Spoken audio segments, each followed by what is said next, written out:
Eric, my life.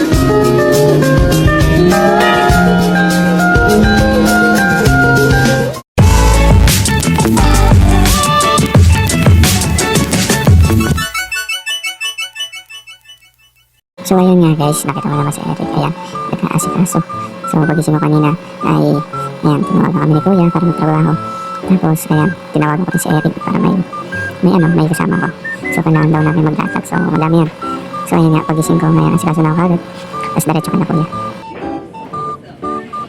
So ayun nga, pag diretso namin kay na Kuya, ay pinaglatag kami, so 100 yan. So marami-rami yan, yung mga pinagawa ni Kuya. So ayun, nagawa namin, tinatapos namin kagad para pagkatapos nun ay matapos kami kagad. So kasi may lakad kami yan, kasi Eric may aktibidad, so ako rin may tupad ako yan that time sa Ilogin. So ayun, kaya nagmamadali lang. So diba, literal lang nagmamadali.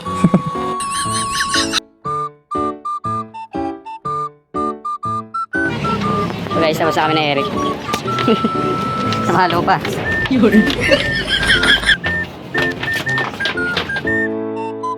So that time, ayan, tapos na kami mag-asikaso niyan. Tapos na rin namin yung mga pinapagawasan nila Kuya. So ayan, uwi na kami para makapag-asikaso. And then matapos na namin yung mga dapat namin tapusin at makapunta na kami sa aktibidad na yun. Nag-iwalay na kami kami Eric kasi syempre iba yung bahay namin. Ayan, yung back. So ayan, asikaso na kami. Punta na kami sa bahay. So ayun na nga, asikaso na ako niyan kasi kakauwi ko lang. So pag uwi ko, ayan, asikaso na ako, diretso na ako. Bihis, ligo, ayan, papupogi pa yan. So ayan, mag-asikaso na. Tapos bihis na, tapos diretso na ako, larga na.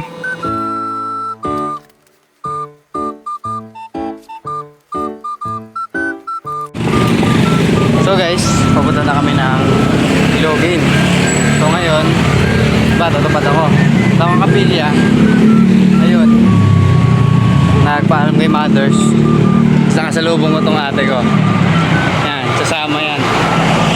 Diba? So ayun nga, pagdating ko sa kapilya, syempre papaalam muna tayo sa mothers natin kasi nga alis tayo, magtutubad tayo. So ayan, kasalubong ko yung ate ko yan kasi nga, ayun, syempre recruit.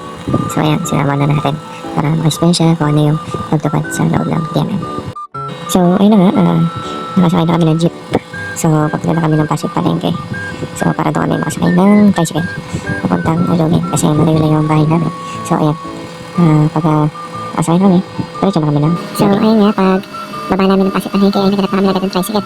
So ayan, may tricycle na ng papuntang Ilogin. So medyo matagal, late na kami that time. So ayun nga, na tricycle na kami kagad para ating kami naman doon sa aming pararoonan.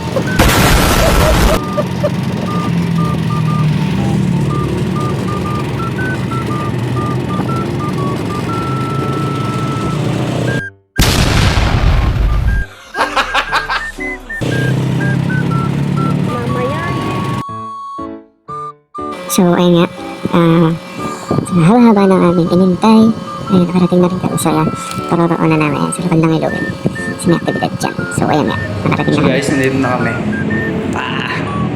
Tupad na tayo. Bye. Ayun na nga, after ng aming tupad ay syempre kumain muna kami kasi may pagkain. May parang para catering. So ayun, sumay kami sa aming mahabagi at pinakamamahal na pastor. So pauwi na kami sa aming lokal that time. So may mga chika-chika, mga kwentuhan, tawanan, pagka nung nasa sakin pa kami. So ayun, pauwi na kami dyan. Wait lang, flashlightan ko lang yung lokal. Ano trip niyo magkapatid? Pa-vlog po. Guys, nakauwi na kami sa lokal.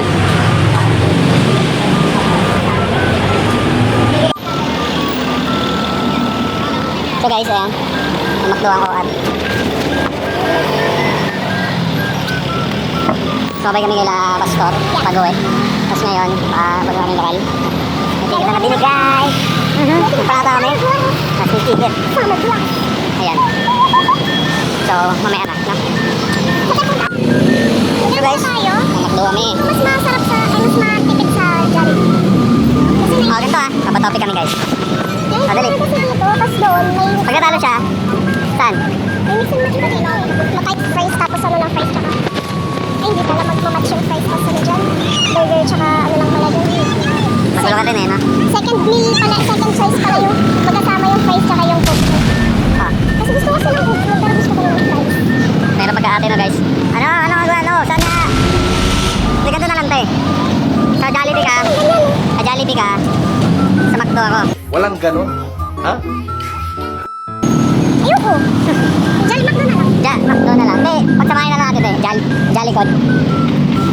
Jolly Mac. Wala kaming pakialam! Jolly McDo. Yung tayo sa Paano po ako? Kanina pa kasi yung umaga guys. McDo kasi din. Ano lang, may pinakamura. Para... Pato. So ayun nga, after na mga argument. Basta yun, yung mga kung saan ba sa Jollibee o McDo, ayan, nag-McDo na lang talaga kami. So ayan, after namin tumupad, syempre, McDo, ayan na. Ayun, so actually kakainan talaga namin yan. So kumain kami siyempre bago kami umalis ng Ilogin. Di ba may catering? So yun, kumain muna kami. So ayun, kumain ulit kami dyan sa McDo. Kasi nga ayan, cravings lang isa dyan. So ayun, after nun, yes, syempre kakain ng mga tokat.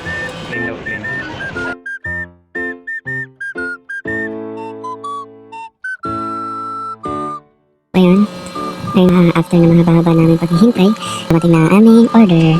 So ayan, kakain na kami. At maraming mga pag-uusapan. So mga pinag-uusapan namin dyan ay about sa mga, syempre, ang dami namin ino-open ng isa dyan. So ayun, puro open siya dyan. Kasi nga, ayun, minsan lang kami lumabas ni ate that time.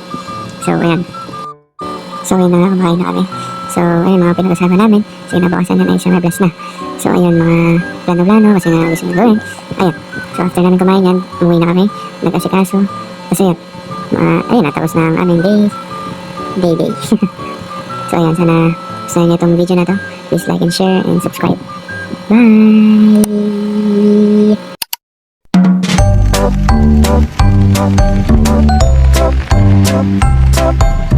Naghintay ka ba?